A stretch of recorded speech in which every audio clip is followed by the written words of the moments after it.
Hey, what's up guys? Welcome back again. This is MatteTCG, and this time I have a purple deck profile, and this is not Three Musketeers, no sorry sir. I'm more interested in the Titamon build. I think Titamon is an incredibly powerful Digimon. And yeah, this is the Lilith Loop version, so that's why the Omnimon Zwart defeat is in the front, but I will show you the Titamon. Here it is. Here's Titamon in its glory. I think this is a really good card to play, and I think it's one of the most underrated decks of the format. Because when it comes to purple deck, obviously people want to play Three Musketeers. Because that Happy Fly Bullet and the free 7 cost option, I think is very powerful. I acknowledge that. But I like this deck. I think it's pretty nice. So, without further ado, let's get down to business and show this deck profile. So I'm going to obviously start off with the rookies. So first things first, I play 3 Labramon, 3 Tapermon, 3 Gabu. Well, this I think is set 1.5 Gabu, the starter deck Gabu, and 2 of this, and 1 of that. So, obviously, this is just an obvious. You want to restrict your opponent from using as much memory as possible. It's pretty good in the mirror because they want to use their jack raids or options that gain memory. This will deny that. And then there's this one. This one's really good because, like, if you decide to discard the Lilithmon, you can take it back using this because it will get back a 3 Musketeers or 7 Demon Lord by discarding, which is also good. This is really good because it'll just built into Titamon to force to discard a card rather than on Digivolve, so you can drop 1, draw 1. This is very similar on deletion. I think this is still a pretty good Gabumon, and this is also really good too. I will show later, but it's always good to dump and discard in this deck because that's what you really want to do, to sculpt your hand to either get 10 cards in the trash or just start discarding to activate effects. And Tappermon, I think, is always a good Digimon because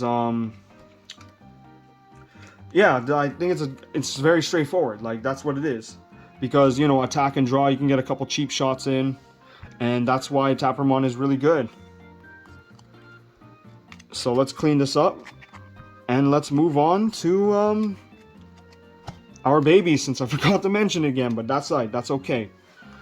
Obviously, I think Demi-Meramon, obviously one of the best. Draw 1, dump 1 on deletion. And I run the 5th card, which is Sunamon, because it's not like Xiaomon, where you need the 10 cards.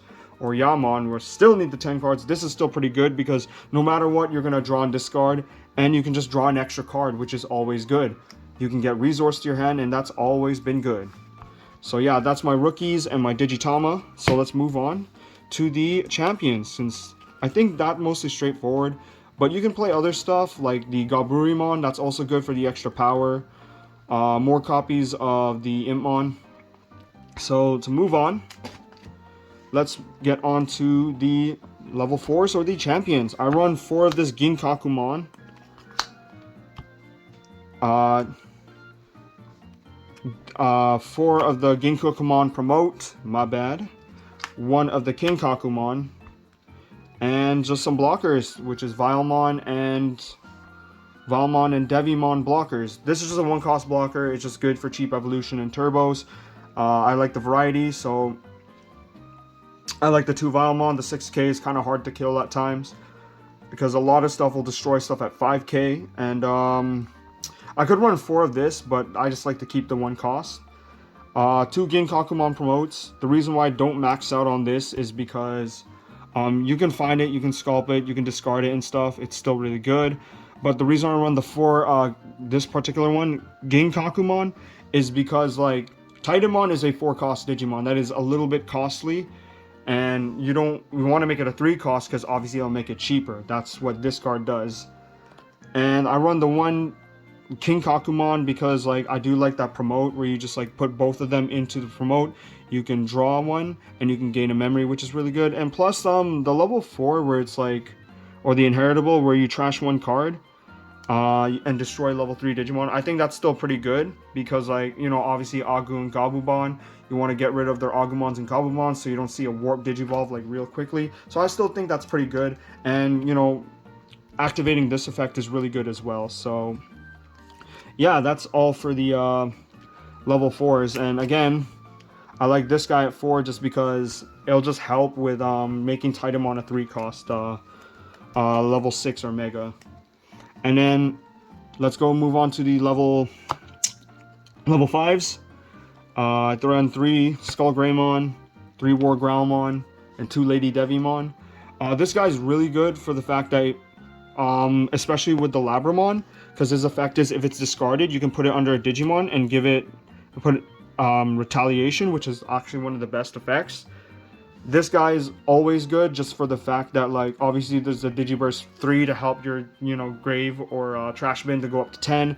And she's just similarly there. I'm tempted to run one more of this and just one of this, because although that this is pretty good still, especially with the option cards I run in the deck, it doesn't do enough compared to these two.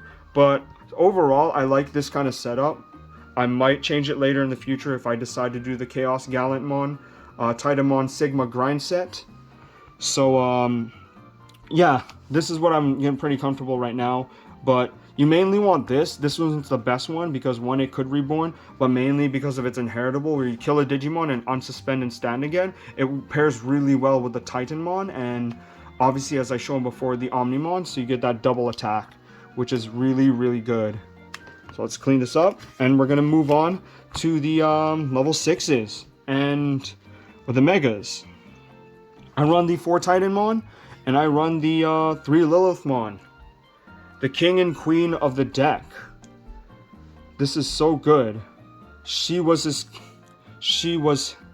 king, he was her queen, and God forbid anyone who touches his queen. My bad, but this is what it is. I used to run 4 Lilithmon because of the Lilith Loop package, but I run 4 Titamon because I feel like this deck depends more on the sheer power of Titamon over the setup Lilith Loop power, but you can still have this as an option in the deck. This is the Lilith Loop version of the deck, my kind of take on it. And obviously Titamon is just one of the best because, obviously, let's talk about him since he's a new card. So pretty much, you trash 1 card in your hand, then play 1 level 4, which is really, really good. You mainly want to play the Ginkakumon Promote, so you get that extra tax to close the game faster. Also, built into his effect, once per turn, when you trash a card in your hand, this guy will get an extra 2k plus 1 security check. That is so good, and I will show you why that is so powerful right now, because it's self-explanatory, the sheer power of Titanmon, and why people like to run Titanmon. And it's for the level 7s, which is the 3 Zwart defeats. Zwart defeat is always good. You can just pay it, set up your Ginkakumon promotes, or set up some blockers so you can survive the next turn. Plus it has the delete play cost 12 or less, which is really good just to clear out blockers, just so you can just close the game faster and not have anything to worry about. And obviously he's an Omnimon, he's always good. And as for to transition into the Tamers, yes, the Tamers. Sorry, a little brain fart, but that's okay. 2 Minoa Bellucci. You don't really care. You just need the memory effect so you don't get choked, because choking is a problem in this deck, and choking is a problem in all decks. But it's just Eosmon, but you mainly just use it for the color. Like, that's nothing special about it, but it's still pretty good. So it moves on to the options. Jax Raid. It's really good. It's part of the Lilith package, so you can like just keep advancing plays and closing the game faster. And I have 2 Mega Digimon fusions. The reason why is because you can play a free Omnimon Zwart. So what would usually happen is, like, you start building up, you go into Titanmon, do the Titanmon fact, give the extra 2k in security check, and then you play the Mega Digimon Flute if you set up with the Minoa correctly, so you can go into Omnimon Zwart. And what that does is, because this is an inherited effect, it gains it. It's still the same Digimon. It will still have, like, an extra security check plus the 2k. So this is a 2-check 17k Digimon. And if there's like the War Growlmon under it, that's 4 checks against 17k. Yes, this is like a little bit suboptimal, but it is what it is. And I think it's still pretty good. You just have to watch out for security effects, which is like kind of a serious thing, but it's still pretty good. And yes, this is all for my Titamon Lilithmon deck. And yeah, thank you for watching. As usual, comment, like, subscribe. Road to 100 subscribers, that's what we're trying to do here. And again, comment, like, subscribe. Thank you so much, and hopefully I will see you again. for another deck profile or more content. So thank you for watching.